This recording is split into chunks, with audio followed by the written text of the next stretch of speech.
درود خدمت دوستان عزیز. بچه این برنامه جدید تپ سواب دقیقا مثل نات کوین میخواد عمل کنه، اینجور که مشخص ازش حدود 1 ماه تا 2 ماه دیگه هم کوینشو میبنده، یعنی دیگه کوین نمیتونید بگیرید. برای درآمد کوین یعنی همون سکه بازی شما چند تا حالت داره، اینکه تپ بزنید رو صفحه یا برنامه هایی مثل اتوکلیکر و غیره رو ثبت کنید که این عدد خیلی گنده‌ای بهتون نمیده. اصل قضیه از اینجاست، شما وارد تسک میشید، از توی اسپیشیال ها تمام کارهایی که تو قسمت اسپیشیال اومده رو انجام میدید. خب بعد از اینکه تمام این کارا رو انجام دادید بهتون سکه رو میده. الان وقتی چکو میزنی به من نمیده. این چرا؟ به خاطر اینکه اینجا رو وقتی جوین رو میزنی فعال نمیشه.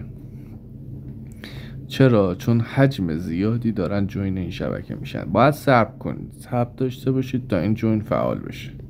خب گزینه بعدی اینه که وقتی که جوین فعال شد و شما تونستید جوین بدید به شبکه تلگرام اون کانال، شما 300,000 تا سکه 200,000 تا سکه از اینجا به دست میاد. خب این یه قسمتی از درآمدشه.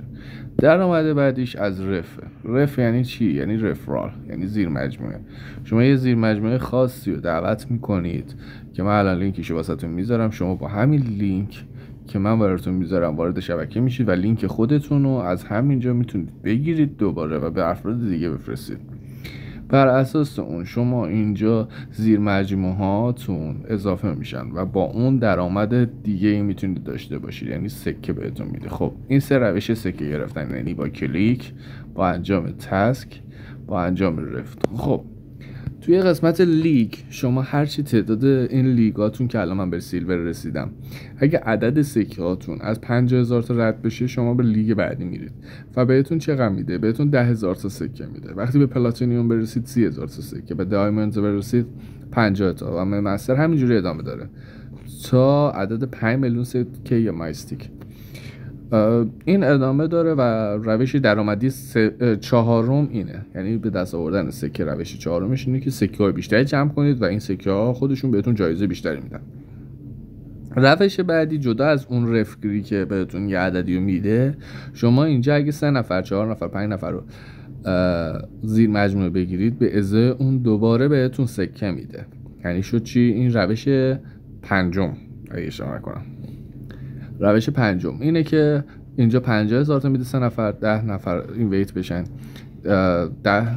200,000 تا و همینطوری هی ادامه داره تا عدد بزرگتر. کسی که 100,000 نفر رو بیاره 100 میلیون سکه میاره، ولی خب 100,000 نفر رو فکر نکنم هر کسی بتونه بیاره.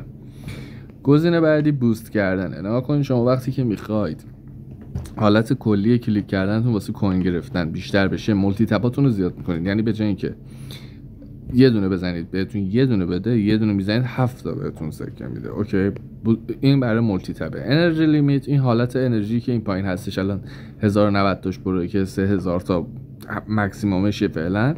هر چی انرژی لیمیت رو بیشتر کنید این مکسیموم انرژیتون بیشتر میشه.